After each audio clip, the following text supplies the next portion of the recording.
Hello friends, ई शकुंतम के learning platform पे आप सभी का स्वागत है। I hope you all are doing great. आज की इस वीडियो में हम बात करने वाले हैं इंडो पैसिफिक रीजन यानी कि हिंद प्रशांत क्षेत्र और भारत के बारे में। आप इसको इंटरनेशनल रिलेशन से कनेक्ट करके देख सकते हैं। तो वीडियो की शुरुआत करने से पहले आपके लिए एक प्रैक्टिस प्रश्न है। वैश्विक भू राजनीति में बढ़ती अनिश्चितता के दौर में भारत के लिए हिंद प्रशांत क्षेत्र की प्रासंगिकता पर विचार कीजिए। In the changing geo political scenario, what is the relevance of Indo Pacific region for India? Comment. आप इसको हमारे टेलीग्राम ग्रुप पे भेज सकते हैं फॉर रिव्यू। चलिए शुरुआत करते हैं। तो संपूर्ण विश्व एक मूलभूत परिवर्तन के दौर से गुजर रहा है और इस परिवर्तन के साथ ही बदल रहा है विश्व का शब्दकोश यानी उनकी डिक्शनरी, जिसमें आवश्यकता और महत्ता के आधार पर अनवरत नए नए शब्द जोड़े जा रहे हैं। इसी प्रकार का एक नया शब्द है इंडो पैसिफिक, जिसने गत कुछ वर्षों में विश्व की अर्थव्यवस्थाओं की भू रणनीति को आकार देने में महत्वपूर्ण भूमिका अदा की है। आज दुनिया भर में तमाम देश अपने अपने दस्तावेजों में आवश्यकता अनुसार इंडो पैसिफिक की व्याख्या कर रहे हैं। भौगोलिक तौर पे हिंद महासागर और प्रशांत महासागर के कुछ भागों को मिलाकर समुद्र का जो हिस्सा बनता है उसे हिंद प्रशांत क्षेत्र यानी कि इंडो पैसिफिक रीजन के नाम से जाना जाता है। अफ्रीका के कोस्ट से अमेरिका के कोस्ट तक का जो ये एरिया है, इंडिया के मुताबिक ये इंडो पैसिफिक रीजन है। तो अब हम समझते हैं ये जो टर्म है इंडो पैसिफिक, क्योंकि ये टर्म बहुत ही नया आया है, पहले इसको यूज़ नहीं किया जाता था। अलग अलग देश इसको अलग अलग तरीके से डिफाइन करते हैं, तो हम इसको समझेंगे। तो ये जो इंडो पैसिफिक है एक रीसेंट कंसेप्ट है। कुछ दशक पहले ये कोई यूज़ भी नहीं करता था, पर इसका राइज बहुत ही सिग्निफिकेंटली हुआ है। वन ऑफ द रीज़न ये हो सकता है कि जो जियो पोलिटिकल ग्रेविटी है वो एशिया की तरफ शिफ्ट हो रही है, यूरोप से हटके। तो होता ये था, पहले during the era of cold war एक टर्म यूज़ होता था एशिया पैसिफिक। क्यों यूज़ होता था? क्योंकि उस टाइम का जो सेंटर ऑफ ग्रेविटी था वो इंडियन ओशन ना होके अटलांटिक ओशन होता था। तो इसलिए ये एशिया पैसिफिक टर्म यूज़ करते थे और उसमें भी इंडिया इंक्लूड नहीं होता था। अब एशिया पैसिफिक से जो इंडो पैसिफिक का जो सफ़र हुआ है, ये बताता है इंडिया की महत्ता in the changing geo political scenario. और ये क्यों एशिया पैसिफिक से हट के इंडो पैसिफिक टर्म यूज़ कर रहे हैं? क्योंकि ये जो इंडो पैसिफिक का जो रीजन है ये ट्रेड के हिसाब से देखें, स्ट्रैटेजी के डिफेंस के हिसाब से देखें, सारे हिसाब से बहुत ही महत्वपूर्ण है। क्योंकि यहाँ से 70% ऑफ द जो आपके मेरीटाइम रूट्स हैं, जो ट्रेड लेन्स हैं, जो सी लेन्स हैं, वो पास होते हैं। तो ये बहुत ही ज़्यादा इंपॉर्टेंट है और किसी एक देश का यहाँ पे हेजेमनी स्थापित होगा तो बाकी देश के लिए बहुत ही बड़ी प्रॉब्लम हो जाएगी। साथ ही साथ इस क्षेत्र को सबसे बड़ा खतरा है terrorism and fear of association of a particular country, यानी कि किसी एक देश का यहाँ पे अगर एकाधिकार हो जाए तो ये सबके लिए खतरा होगा। और इंडो पैसिफिक इसलिए भी बहुत महत्वपूर्ण है क्योंकि यहाँ पे 4 बड़े इकोनॉमीज़ हैं, जैसे कि USA, China, Japan and India. Okay, अब हम समझते हैं कि ये जो टर्म इंडो पैसिफिक है इसका अलग अलग इंटरप्रिटेशन है बाय डिफरेंट कंट्रीज़। तो इंडिया के लिए इंडो पैसिफिक क्या है? इंडिया इस रीजन को कहता है inclusive, open, integrated and balance space. India जो है कहता है कि ये जो एरिया है यहाँ पे interconnection, common challenges and opportunity है सबके लिए, जितनी कंट्रीज है सबके लिए। तो इंडिया बिलीव्स कि यहाँ पे कॉपरेशन करना है, किसी भी अलग कंट्री को थ्रेटन करने के लिए या just because of China India इस रीजन को इम्पोर्टेंस नहीं देता। इंडिया के लिए ये रीजन हमेशा से ही इम्पोर्टेंस रहा है। अगर यूएस की बात करें तो यूएस इस रीजन को कहता है free and open Indo Pacific. Reason being कि ये मेनली चाइना को काउंटर करना चाहते हैं। इस रीजन में ये एक रूल बेस्ड, मतलब इस रीजन में सारे जो कंट्रीज़ हैं, सारे जो आइलैंड्स हैं, सारे जो नेशंस हैं, ये एक रूल बेस्ड सिस्टम को फॉलो करें, ये यूएसए का मानना है। अगर आसियान कंट्रीज़ की बात करें तो आसियान कंट्री इंडो पैसिफिक को एज अ कॉन्स्टिट्यूशनल मॉडल देखते हैं। ये कॉन्स्टिट्यूशनलिज्म एक नया टर्म है। इसका मतलब ये होता है कि एक वैसी सोसाइटी जो बहुत ही ज़्यादा बटी हुई है, वहाँ पे एक स्टेबल डेमोक्रेटिक सिस्टम जहाँ पे पावर का जो शेयरिंग है वो elites and other social group के बीच में बराबर हो। तो इनका ये कहना है कि ये जो इंडो पैसिफिक है यहाँ पे आप चाइना को इग्नोर नहीं कर सकते। रीज़न बीइंग कि आसियान कंट्री हेवली डिपेंडेंट है चाइना पे, वो चाइना के बिना उनकी इकॉनमी काम ही नहीं करेगी। तो ये चाइना से तो कन्फ्रंटेशन की बात ही नहीं सोच सकते। तो इसलिए हमेशा से इनका कहना है कि if you are talking about Indo Pacific तो चाइना वहाँ बहुत बड़ा स्टेक होल्डर है और हमें कॉपरेशन पे ध्यान देना चाहिए, कन्फ्रंटेशन पे नहीं। ये हमने बात कर ली कि डिफरेंट इंटरप्रिटेशन क्या है। अब हम देखते हैं कि अलग अलग देशों की नीति क्या है। तो हिंद प्रशांत क्षेत्र को एक मुक्त और स्वतंत्र क्षेत्र बनाने के लिए ट्रंप प्रशासन भारत जापान संबंधों के महत्व को सार्वजनिक रूप से स्वीकार कर चुका है। ट्रंप की हिंद प्रशांत नीति उनके पूर्ववर्ती ओबामा की एशिया केंद्रित नीति का ही नया रूप है। एक अनुमान के अनुसार चीन 2027 तक अमेरिका को पीछे छोड़ के विश्व की सबसे बड़ी अर्थव्यवस्था बन सकता है। ये स्थिति अमेरिका के लिए चिंताजनक है। इंडोनेशिया जो एक आइलैंड नेशन है और आसियान का पार्ट है, इंडोनेशिया भी आर्थिक रूप से मजबूत देश बन के उभरा है तथा इस क्षेत्र में अपनी महत्वपूर्ण भूमिका तलाश रहा है। साथ ही वो अमेरिका की FOIP यानी कि free and open Indo Pacific तथा चीन की BRI belt and road initiative का हिस्सा भी नहीं बनना चाहता। वहीं इंडोनेशिया इतनी बड़ी आर्थिक शक्ति नहीं है कि वो अपने बल पे इस क्षेत्र में महत्वपूर्ण भूमिका निभा सके। ज्ञात हो कि इंडोनेशिया आसियान संगठन का प्रमुख सदस्य देश है, अतः इस संगठन की भूमिका को हिंद प्रशांत क्षेत्र के लिए महत्वपूर्ण बनाकर वो अपने हित संवर्धन का प्रयास कर रहा है। तो if you talk about Indo Pacific तो आप आसियान कंट्री को तो इग्नोर कर ही नहीं सकते, क्योंकि मैक्सिमम जो कंट्रीज़ हैं वो इंडो पैसिफिक जोन में आती है। You can not ignore US क्योंकि एक बहुत बड़ा प्लेयर है, चाइना एंड देन इंडिया। अगर चाइना की बात करें तो चाइना भी अपने one belt one road initiative के तहत विश्व की महाशक्ति के रूप में उभरने की भरपूर कोशिश कर रहा है। जितने भी आइलैंड नेशंस है वहाँ पे इंफ्रास्ट्रक्चर कनेक्टिविटी पे बहुत ज़्यादा इन्वेस्ट किया है और ये सर्वविदित है कि उसकी इस पहल का उद्देश्य इंडो पैसिफिक क्षेत्र में अपना प्रभुत्व यानी कि अपना जो हेजेमनी है वो स्थापित करना है। उदाहरण के लिए पाकिस्तान का ग्वादर पोर्ट हो या फिर श्रीलंका सरकार ने जो हम्बनटोटा पोर्ट चीन के हाथों बेच दिया है वो हो। तो ये आप देख सकते हैं कि किस तरह से चीन जो है वो कॉलोनीज़ बना रहा है, वैसल स्टेट बना रहा है इन द इंडो पैसिफिक अपनी प्रभुत्व स्थापित करने के लिए। इसके अतिरिक्त अगर हम जापान के लिए बात करें तो उनके लिए भी हिंद प्रशांत महासागर जो है, ये जो पूरा का पूरा जो रीजन है वो बहुत ही इम्पॉर्टेंट है और इसीलिए जो जापान है वो भारत के जो नॉर्थ ईस्टर्न स्टेट्स है वहाँ पे बहुत ज़्यादा इन्वेस्टमेंट करता है। उल्लेखनीय है कि जापान के किंग और क्वीन जब पहली बार भारत आए थे तो वो तमिलनाडु का भी दौरा किए थे, क्योंकि ऐसा माना जाता है कि तमिलनाडु वह प्रमुख राज्य है जहाँ जापानी निवेश सर्वाधिक हुआ था और इंडिया और जापान मिलकर श्रीलंका में भी इन्वेस्ट कर रहे हैं। तो आप देख सकते हैं सब देशों की नीति कैसे यहाँ पे उभर के आ रही है। अब हम बात करते हैं कि भारत की हिंद प्रशांत क्षेत्र में क्या नीति है, क्या सोच है। तो हिंद प्रशांत क्षेत्र सदैव से ही भारत के लिए बहुत ही महत्वपूर्ण रहा है। जानकार इसका सबसे प्रमुख कारण ये मानते हैं मेनली द ट्रेड, समुद्री व्यापार को। इसके अलावा जो मिलिट्री शक्ति है, सैन्य शक्ति है, उसको मजबूत करने के लिए Bharat USA, ASEAN, Japan, Korea, Vietnam जैसे देशों के साथ जो है नौसैनिक अभ्यास भी करता है, जैसे कि मालाबार एक्सरसाइज। अब ONGC विदेश लिमिटेड जो है वो वियतनाम में विशेष आर्थिक क्षेत्र में तेल और गैस की संभावनाओं को तलाश रही है। तो भारत अपने तेल का 82% जो है वो इंपोर्ट करता है। तो भारत के लिए इंडो पैसिफिक रीजन बहुत इंपॉर्टेंट है क्योंकि यहाँ पे रिसोर्सेज बहुत ज़्यादा हैं, तो इसलिए हमारे लिए ये इंपॉर्टेंट हो जाता है। और यही रीज़न चीन के लिए भी जाता है। क्यों चाइना जो है इस रीजन में आर्टिफिशियल आइलैंड बनाते हैं, क्योंकि यहाँ पे रिसोर्सेज बहुत हैं। और USA, भारत और जापान अस्थायी बुनियादी ढांचा परियोजनाओं में जो इन्वेस्ट कर रहे हैं, यानी कि जो इंफ्रास्ट्रक्चर प्रोजेक्ट्स हैं उसमें ये लोग मिलके काम कर रहे हैं। G20 का जो शिखर सम्मेलन हुआ था वहाँ पे भी यानी कि जापान, अमेरिका एंड इंडिया, इनकी जो है वो ट्रायलैटरल मीटिंग हुई थी और जहाँ पे इंडो पैसिफिक जो है वो एक प्रमुख सब्जेक्ट रहा था फॉर डिस्कशन। और इस क्षेत्र के विशेष महत्व के मद्देनज़र ही भारत ने अप्रैल 2019 में विदेश मंत्रालय में एक इंडो पैसिफिक विंग की भी स्थापना की थी। तो ये बताता है कि इंडिया अपनी स्ट्रैटेजी जो है वो चेंज कर रहा है। साथ ही भारत के कई विशेष राजधानी हैं जैसे कि अमेरिका, ऑस्ट्रेलिया, जापान, इंडोनेशिया आदि वास्तव में इंडो पैसिफिक रीजन को एशिया पैसिफिक प्लस इंडिया के रूप में देखते हैं। इस प्रकार की नीति का मुख्य उद्देश्य दक्षिण चीन सागर यानी कि साउथ चाइना सी और पूर्वी ईस्ट चाइना सी में जो चीन का जो मुकाबला करने के लिए वो भारत को एक प्रमुख शक्ति देखते हैं। तो देखिए ऐसा इसलिए है क्योंकि साउथ चाइना सी हो या फिर ईस्ट चाइना सी हो, सबसे बड़ा कंट्री कौन? सबसे बड़ा हो गया जापान। जापान के पास खुद की मिलिट्री नहीं है, they have an military alliance with USA and Australia. तो वो तो चाइना का मुकाबला कर ही नहीं सकता अगर मिलिट्री की बात आए तो। फिर आप एक कंट्री को ले सकते that is south Korea. South Korea कभी भी चाइना के खिलाफ नहीं जाता। क्यों? क्योंकि उनका नॉर्थ कोरिया के साथ अपना डिस्प्यूट चल रहा है जिसको वे सॉल्व करना चाहते हैं और साउथ कोरिया की जापान से नहीं बनती। तो आसियान, एक तो इन दोनों का बात आ गया। आसियान जो है वो 10 कंट्री का जो है वो ग्रुप है। यहाँ पे भी एक कंट्री दूसरी कंट्री से हमेशा सहमत नहीं होती और मैक्सिमम कंट्री का जो इकोनॉमिक्स है वो चाइना पे हेविली डिपेंडेंट है।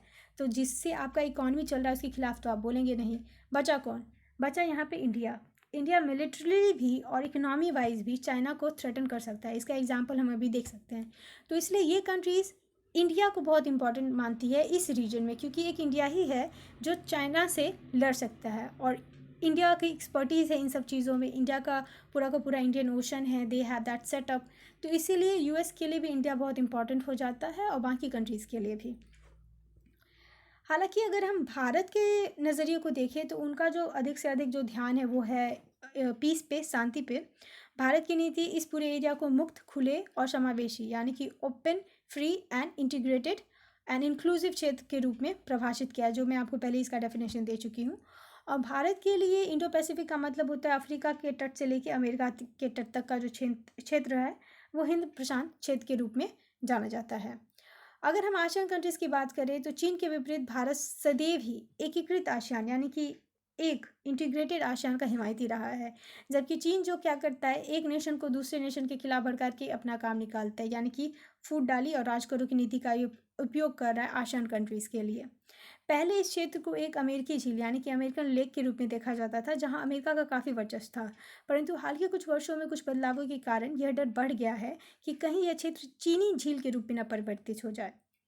तो मैंने आपको पहले कहा, वर्ल्ड वॉर के टाइम पे यहाँ पे अमेरिका का बहुत ज़्यादा जो था वो हेजेमनी था, and in past few decades अब चाइना का होते जा रहा है धीरे धीरे।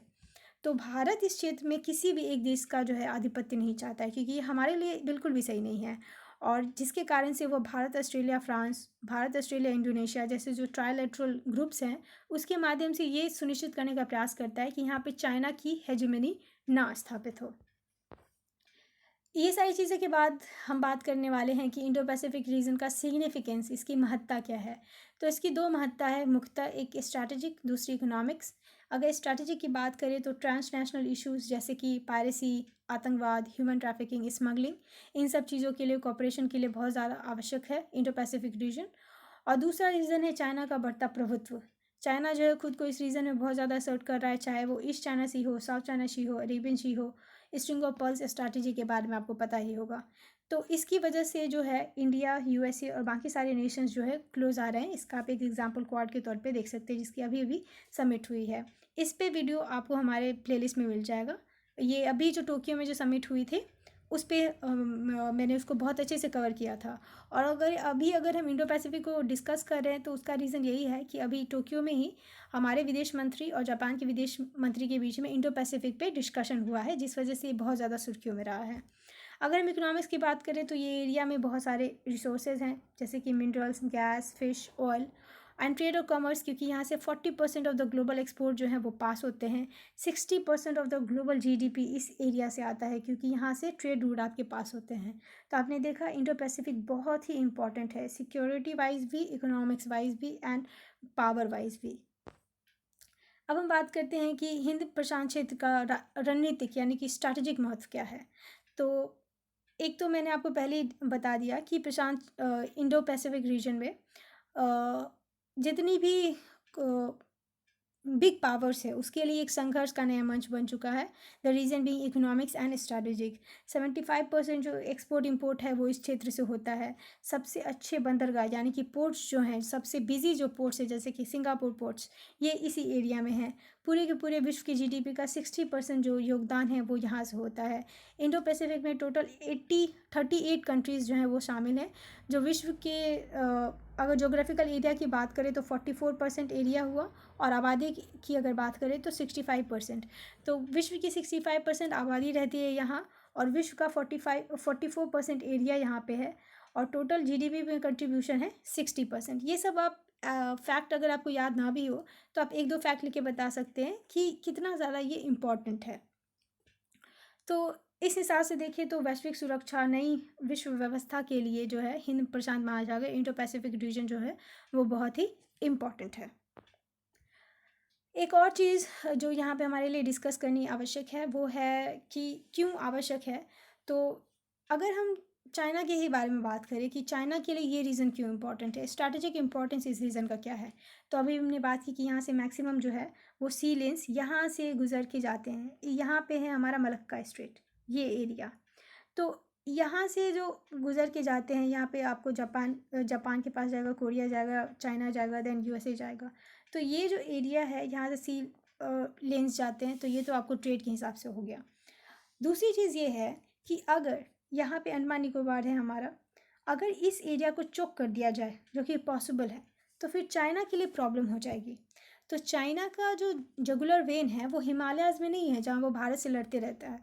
उसका जो जगुलर वेन है चाइना का वो इंडियन ओशन में है, स्पेशली इस मलक्का स्ट्रेट। और चाइना इस बात को जानता है, इसलिए उसका एक प्लान है कि थाईलैंड से एक कैनाल बनाए, ताकि यहाँ से एक रास्ता बन जाए तो उसको इतना घूम के ना जाना पड़े, वो यहीं से अपना काम कर ले। तो उसके पास एक ऑल्टरनेटिव होगा मलक्का स्ट्रेट का, और कोई उसको थ्रेटन भी नहीं कर पाएगा। This is the reason why quad जो है वो बहुत ज़्यादा एक्टिव है। इंडिया, यूएस, जापान, ये सारे के सारे जो हैं वो कोलैबोरेट कर रहे हैं। अभी क्रैक कैनाल का जो प्रोजेक्ट है उसको थाईलैंड की गवर्नमेंट के द्वारा जो है वो होल्ड पे रख दिया गया है आफ्टर यूएस प्रेशर। एक और चीज़ जिसकी वजह से ये रीज़न बहुत ही ज़्यादा इंपॉर्टेंट है, आप देख सकते हैं यहाँ पे military facilities, military naval base जो हैं वो बहुत सारी कंट्रीज़ के हैं। इंडिया, यूएस, फ्रांस, चाइना, छोटे छोटे आइलैंड्स पे इनके जो है नेवल बेसेस हैं। तो ये हाईली मिलिटराइज जोन है, और यहाँ पे सब लोग अपना नेवल प्रेजेंस बनाते हैं। सिंपल रीज़न, क्योंकि यहाँ से सी लेन पास होता है, आपका ट्रेड जाता है। अब हम बात करते हैं कि इंडिया ने कौन कौन से इनिशिएटिव, कौन कौन से कदम उठाए हैं इंडो पैसिफिक में। तो सबसे पहला जो कदम है वो ये है कि उनकी जो पॉलिसी पहले लुक ईस्ट की थी वो अब एक्ट ईस्ट की हो गई है, और आसियान कंट्रीज़ पे ये ज़्यादा फोकस कर रहे हैं। आसियान के साथ साथ जो पैसिफिक आइलैंड कंट्रीज़ है, छोटे छोटे जो कंट्रीज़ हैं, वहाँ भी इंडिया अपनी रीच जो है वो बढ़ा रहा है। अगर अंडमान निकोबार आइलैंड के बारे में बात करें, जो मैंने आपको उसका इंपॉर्टेंस बताया क्योंकि वो मलक्का स्ट्रेट से बहुत क्लोज है, वहाँ पे इंडिया जो है अपना नेवल इंफ्रास्ट्रक्चर उस पर ध्यान दे रहा है। इंडिया बायलैटरल एंगेजमेंट जो लाइक माइंडेड कंट्रीज़ है जैसे कि जापान, ऑस्ट्रेलिया, इन सब के साथ बढ़ा रहा है, इवन कि अफ्रीका के साथ। और जैसे कि रीजनल फोरम्स है, BIMSTEC, Mekong Ganga corporation, BCIM forum, India ocean rim association, Indian ocean rim association, इन सारे प्लेटफॉर्म का ये इस्तेमाल करता है ताकि इंडो पैसिफिक को आप फ्री, ओपन और इंटीग्रेटेड रख सके। क्वाड एक बहुत ही महत्वपूर्ण ऑर्गेनाइजेशन है अगर आपको इंडो पैसिफिक को चाइना की हेजेमनी से बचाना है, अगर आप इसको इंक्लूसिव, ओपन और फ्री रखना है तो। और इंडिया ने अभी इंडो पैसिफिक रिंग का जो है 2019 में इसकी शुरुआत की है, इसके बारे में हमने पहले ही बात कर ली। तो ये सारे स्टेप जो है इंडिया के द्वारा उठाए गए हैं फॉर इंडो पैसिफिक रीजन। तो चैलेंजेस क्या है इंडिया के लिए? एक चैलेंज तो सबसे बड़ा यही है कि इंडो पैसिफिक का जो डेफिनेशन है वो अलग अलग है। यूएस के लिए अपने हित हैं, इंडिया के लिए अपने हित हैं, चाइना के अपने हैं, आसियान के अपने हैं, ऑस्ट्रेलिया के अपने हैं, जापान के अपने हैं, कोरिया के अपने हैं। तो जितनी कंट्रीज़ उतने डेफिनेशन, उतने हित, उतने एस्पिरेशन, तो सब लोग एक पेज पे है ही नहीं, सबसे पहली बात। दूसरी बात यह है जो मैंने आपको पहले ही डिस्कस की, जो आसियान कंट्रीज़ हैं वो जानते हैं कि किस तरह से चाइना जो है वो डोमिनेट करता है उनको, but they can not fight China. तो और साथ में उनमें खुद में भी आपस आपस में बहुत सारे मुद्दों पे नहीं बनती। जैसे मैंने आपको साउथ कोरिया का एग्जांपल दिया। दो कंट्रीज़ है जिसके साथ आप कोलैबोरेट कर सकते हो, वियतनाम एंड इंडोनेशिया। ये कंट्रीज़ हैं जो आपका क्वाड का पार्ट बन सकती है, और एक्टिवली आप उसके साथ कोलैबोरेट कर सकते हैं, बट ऐसा हो नहीं पा रहा क्योंकि इंडिया बहुत ही ज़्यादा स्लो है अपने अप्रोच में। थर्ड थिंग है कि इंडिया, इंडो पैसिफिक रीजन जो है ये बहुत ही बड़ा एरिया है, ऑपरेशनल एरिया बहुत ज़्यादा बड़ा है, और यहाँ पे आप हमारे पॉलिसी प्रायोरिटाइजेशन में इसका जो रैंक है वो बहुत ही नीचे आता है। तो अगर आपको इंडो पैसिफिक को अगर आप प्रायोरिटी देंगे तभी आप यहाँ पे ज़्यादा डेवलप कर पाएंगे। एक पॉलिसी हमारे पास होनी चाहिए। दूसरी बात यह है कि इंडिया का जो नेवल एक्सपेंशन प्रोग्राम है वो बहुत ही लिमिटेड है इंडियन ओशन में, ज़्यादा नेवल प्रेजेंस है नहीं इंडिया का यहाँ पे। और दूसरी चीज़ कही जाती है कि अगर क्वाड को सफल होना है तो उसको मिलिटराइज़ करना पड़ेगा। बिना मिलिटराइज़ किए क्वाड ज़्यादा फल देने वाला नहीं है, और इंडिया जो है किसी भी मिलिट्री अलायंस के पक्ष में कभी से नहीं रहा है। तो ये तीसरा चैलेंज है। एक और चैलेंज ये है कि इंडिया का जो विजन है रिगार्डिंग इंडो पैसिफिक, और जो यूएस का स्ट्रैटेजी है रिगार्डिंग इंडो पैसिफिक, ये इंडिया को प्रॉब्लम में खड़ा कर देता है जब बात आती है रशिया के साथ, क्योंकि रशिया को भी इंडो पैसिफिक शब्द पसंद नहीं है। तो ऐसा तो नहीं हो सकता ना कि अमेरिका के लिए इंडिया अपने रिलेशन दूसरे कंट्री से ख़राब करे। तो यहाँ पे एक बैलेंसिंग एक्ट इंडिया को प्ले करना पड़ता है। चौथा प्रॉब्लम ये है कि इंडिया के पास ज़्यादा लेवरेज नहीं है छोटे छोटे जो आइलैंड नेशंस है उनके लिए, क्योंकि बहुत सारे आइलैंड नेशंस हैं। तो इंडिया धीरे धीरे अपने कनेक्शन वहाँ तक लेके जा रहा है, बट अभी भी इंडिया बहुत पीछे है। और the elephant in the room here it is China. तो चाइना के बारे में हम विस्तृत तौर पे बात करेंगे कि चाइना कैसे चैलेंज है। तो चीन ना सिर्फ इंडो पैसिफिक रीजन बल्कि पूरे के पूरे इंडियन ओशन के लिए भी एक थ्रेट है। चीन ने हालिया दिनों में श्रीलंका के हम्बनतोता पोत को अपना लिया है, ग्वादर पोर्ट में है, जिबूटी में इनका मिलिट्री बेस है। जो पड़ोसी देश है हमारे, म्यांमार, श्रीलंका, बांग्लादेश, थाईलैंड, यहाँ जो है सैन्य उपकरण जैसे कि पनडुब्बी, युद्धपोत इत्यादि ये मुहैया कराते रहता है। वहाँ पे जो प्रॉक्सीज ग्रुप है इसको ये फंडिंग देते रहता है। तो China is a threat not just for the Indo Pacific Indian ocean for but for the global Nations. ASEAN से जो है इंडिया चाहता है कि आसियान जो है एज अ ब्लॉक काम करे, दसों के दसों कंट्रीज़ जो हैं वो एक मुश्त हों। पर चाइना अपना हित निकालने के लिए आसियान देशों में एकता नहीं रहता, मतलब एक को दूसरे के पीछे बढ़ा के अपना काम निकलवा लेता है। तो ये भी प्रॉब्लम है। और एक और प्रॉब्लम है कि चाइना का इनके साथ व्यापारिक जो संबंध है, जो ट्रेड रिलेशनशिप है आसियान कंट्री के साथ, वो बहुत ही स्ट्रांग है। तो ऐसा तो है नहीं कि आसियान कंट्रीज़ चाइना का साथ छोड़ के इंडिया का देंगी, तो ये भी हमारे लिए एक प्रॉब्लमेटिक चीज़ है।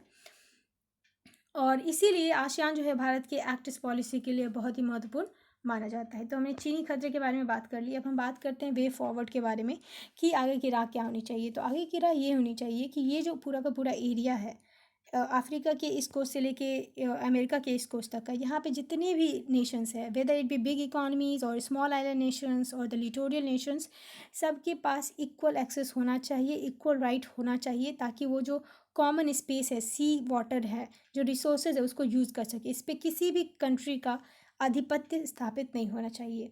3C यानी कि connectivity, commerce and culture, India इस 3C का यूज़ कर सकता है इन आइलैंड नेशंस के साथ अपने रिलेशन को सुधारने के लिए। एक तो कनेक्टिविटी, आप सबसे कनेक्शन कीजिए, एक्सेस दीजिए, एयरपोर्ट्स, एम्बेसीज, कनेक्टिविटी।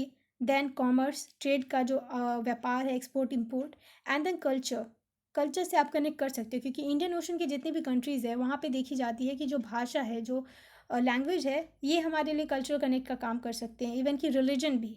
तो यहाँ पे इंडिया को इस सब चीज़ों को यूटिलाइज़ करने की आवश्यकता है।